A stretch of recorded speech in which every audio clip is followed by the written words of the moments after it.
This was a factory. PSA's Aulnay plant in northern Paris, where once they made 700 cars a day, is grinding to a halt. Of the 3,000 workers, today only a few hundred remain, angry and bitter. In a few months, they too will have left, victims of a collapsing market and bad decisions. Here at Aulnay, hope has gone.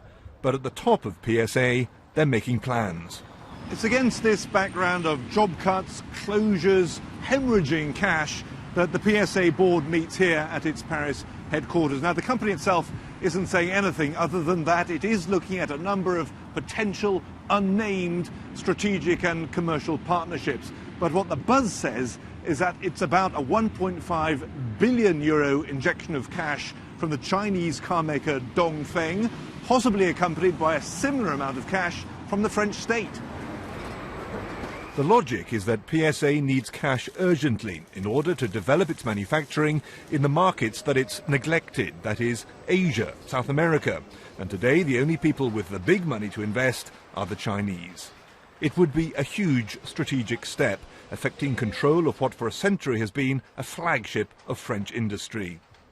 Not that for the workforce at Aulnay, it makes a huge difference who is at the helm. The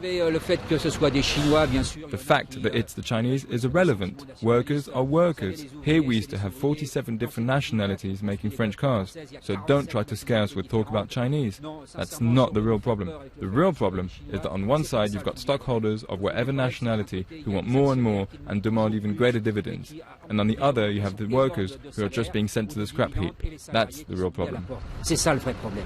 This week, symbolically enough, sees the rollout of the last ever car from Aulnay, a Citroen C3. The rescue package, if it comes, will have no impact here. Hugh Schofield, BBC News, Paris.